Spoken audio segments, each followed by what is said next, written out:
Uh, I'm very happy to see all you guys here today because we're gonna introduce a new technique that available at NUFAB today. So this technique is not so commonly available in the core facilities. So today I will start from some bigger picture to introduce the overall facts of this technique, and then we will start to focus on the machine we have and the capability we can provide to you.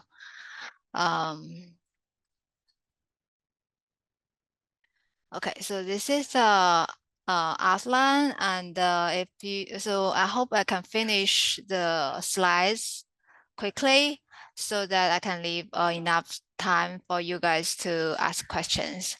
Firstly, I will give the outline about the printed electronics and the motivation behind it. So why people want to print electronics instead of fabricating them. Then I will just introduce the technique specifically for printing electronics, which is inkjet printing. And now we'll talk about the printer we have. So I will show you some examples that we printed and then this frequently asked questions. So printed electronics has already filled up our life. I'm not sure if you ever noticed that, but it's everywhere. So the bottom graph is showing the market value in US billion dollars, and currently we're looking at over $10 billion. And this market is still growing at a very considerable rate. So examples for the printed electronics covers not only pictures I show here, but everywhere like electronics you can see transparent, organic, flexible device substrates. So this is a printed LED and the solar panels, some flexible sensors, wearable devices, and even the batteries. So the motivation for printing electronics listed a few important ones here, but definitely beyond this list. So first is people need large areas. People don't want their electronics defined by the silicon wafer size. Some large areas, for example, the keypads, solar cells, solar panels, and the lightning, they're definitely bigger than 12-inch diameter. And in extreme case, we want to it in the long row. So this case, you cannot fabricate on the silicon wafer anymore. And if you ever fabricate any devices in the clean room, you should know that there's already predefined materials used in the process, for example, water and organic solvent. It works for most of these inorganic materials, but they're not likely to be very compatible, especially to organic materials. So the materials compatibility is a big issue when you comes with organic substrate. Not every substrate has to be as flat as silicon wafer or as smooth as it is, and it can have uneven thickness and roughness, everything, and it doesn't have to be mechanically so strong. So when you come to that kind of substrate, then those traditional fabrication process may not work anymore. So that's actually our biggest motivation for introduce this printer into our lab. So a third one is for mostly for industry that people need a same product form factor like rollable, flexible devices, and the prices for making such electronics are extremely low because there's very little material waste and the process is extremely simple. Talking about the process, so this is just a diagram to show you the contrast. On the left one is a conventional process if you want to see deposit some metal strips on substrate. So this is so many steps you have to go through. First, you need deposit photoresist, deposit the film, and then you coat it with photoresist, and you do those steps photolithography, and then after that you etch part of the film away and remove the photoresist, and eventually you can get the metal straps. So this is about 7 or 8 steps already, and you have to do every steps very carefully, and it's very time consuming. But when it comes with the printing, so it's actually only one step. Just print it out, and at most you have one more step to bake it either with UV or oven. So that's just like very big difference when you're trying to do the process.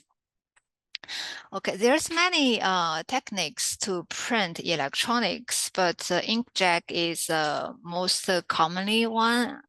And this is also the technique that we have in NUFAB. So for today, I'm only talk about this special technique and ignoring all the rest. So this inkjet is, is very common word. So it happens to many printers. When we come to this electronic printer, that's usually we have on this diagram here. So we have a chamber, and this chamber has a top roof. I say this is actually a MEMS, and this MEMS, the shape and can be controlled by external voltage. So for example, this one. At the beginning, so this chamber, this is the idle status. So this is just the ink filled up the chamber, and this is idle condition for the MEMS. And once you can, you start with applying a negative voltage, and this voltage will bring up these membranes, so it will expand the chamber volume. Then the ink will flow into the chamber and fill it up. Then suddenly you reverse the polarity of the voltage and you squeeze the chamber, and then the ink drop will form and just come out from the print head.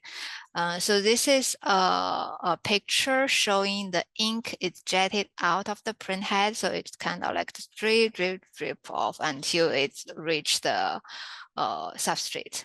So this is basically how the ink eject from the print head and deposited onto the substrate. Advantage for this technique is that it's non-contact, so this ink nozzle is never touch the substrate. And it's usually use very small quantity of the inks. Usually we're talking about the picoliters.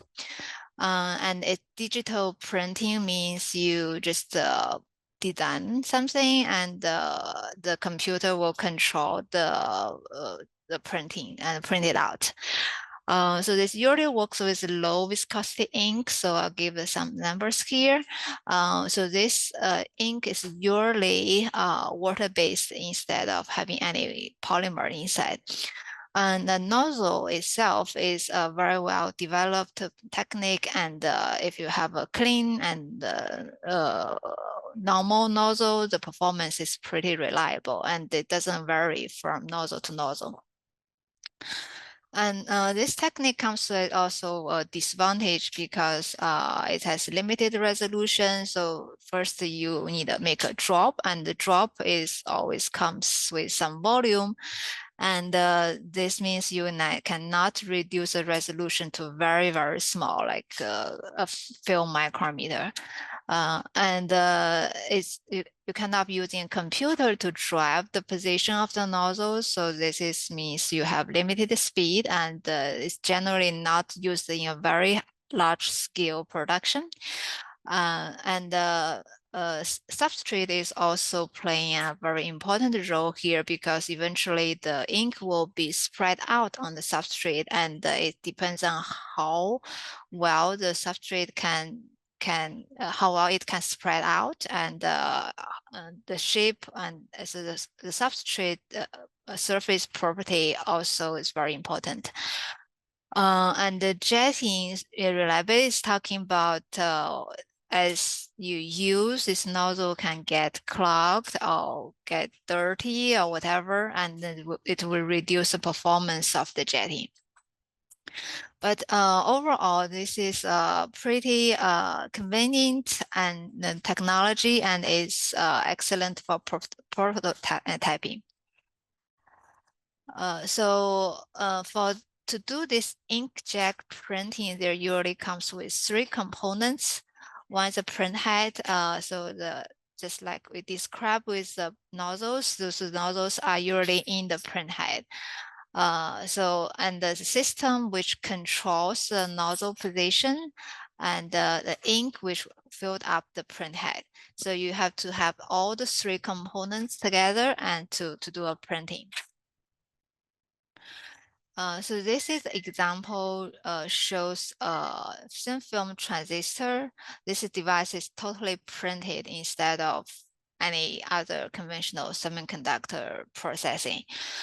So this is a picture, the paper a long time ago. So for now, the printed transistors are very common, and you can easily search a lot of publications. In this special transistors, substrate start first with polyimide or polyester, those kind of very common daily life plastics. And then we have this semiconductor, which is also organic semiconductor that can be printed out, and the source, drain, and the contacts are just like I used for those metal particles ink, and it's printed on the semiconductor, and also the interlayer dielectric layer can also be printed. Just use some insulating inks. So in our lab, so this is how it looks, and this is components we have. So this is our Fujifilm Dimatix Materials Printer, and it's in the clean room. If you open the lid, so this is a sample plate. This is the area that it can print. It's pretty large, and this is the one holding the print head. And this is how the print head looks like. It has a container for the reservoir for the ink. And this is little chips, has 12 nozzles, and this nozzle will dispense the ink onto the substrate. As to the ink, so NUFAB provides this ink. So it's silver ink from this company. It's water-based and has very high conductivity. I'm not going to show you the full video. I just jump over to this part. So this shows very briefly how this printer works.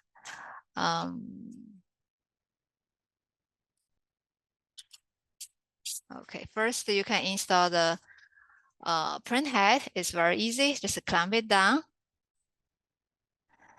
And this is to install some cleaning pad there, and then close the cover. So import the design file. And then load the substrate.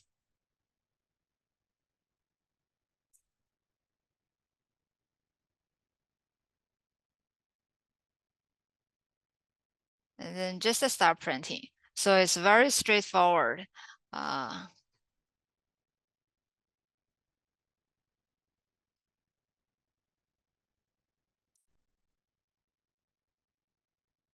So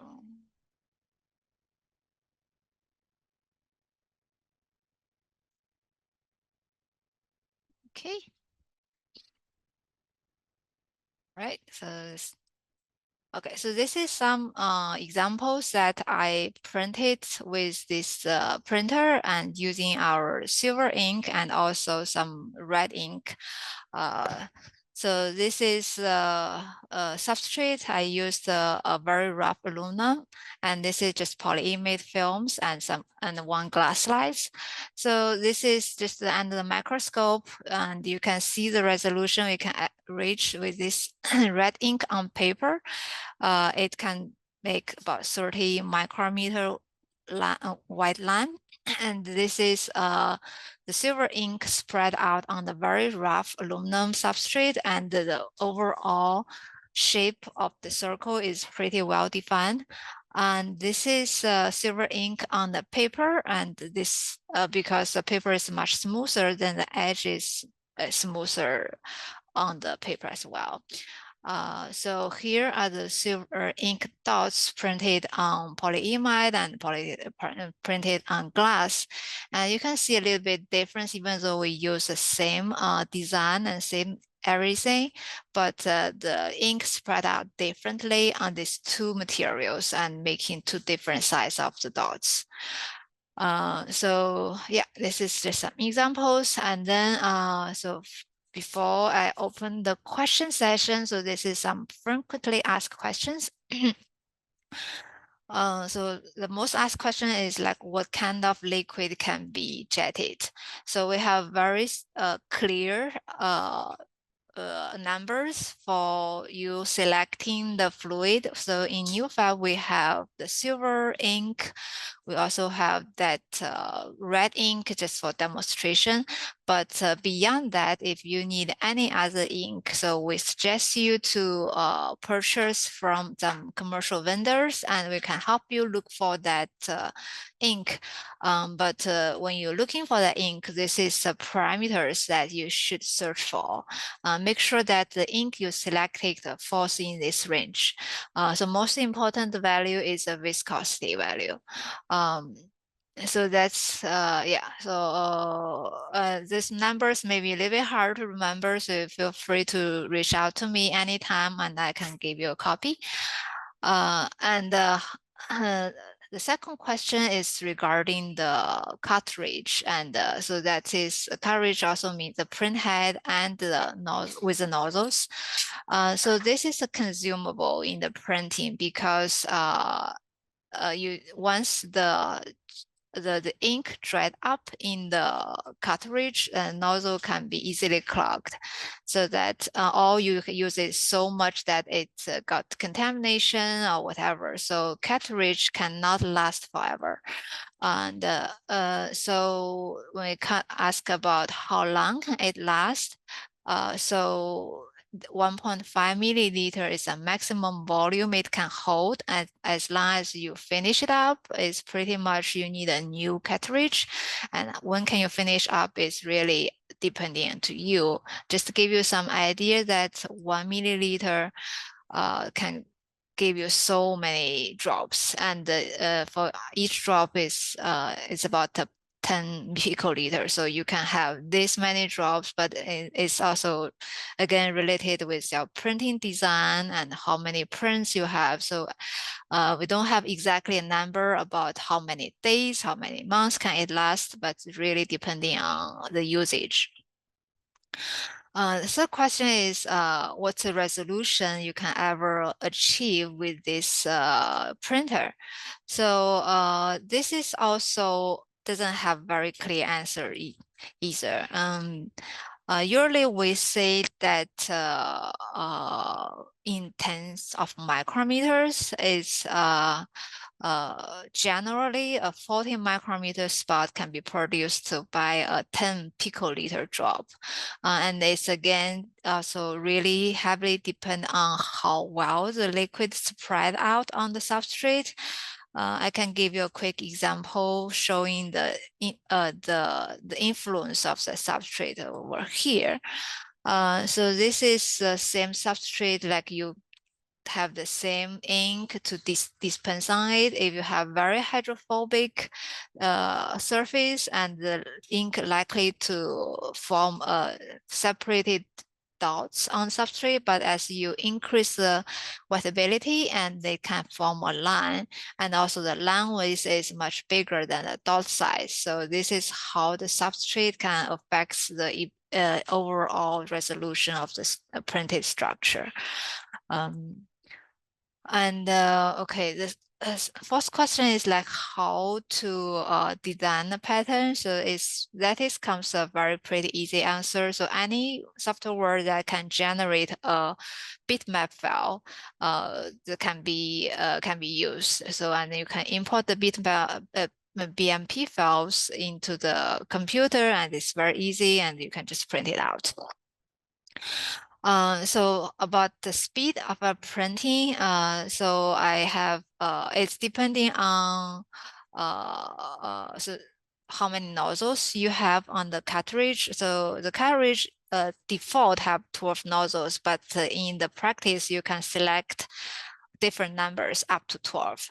So this is my experience number time. So with the 12 nozzles, if you print about a glass slide size, it takes about 15 to 20 minutes. So we also have the layer to layer alignment, which means you can print a structure on top of some already existing structure. Okay, so that's my introduction to this printer, and now I'm open for questions.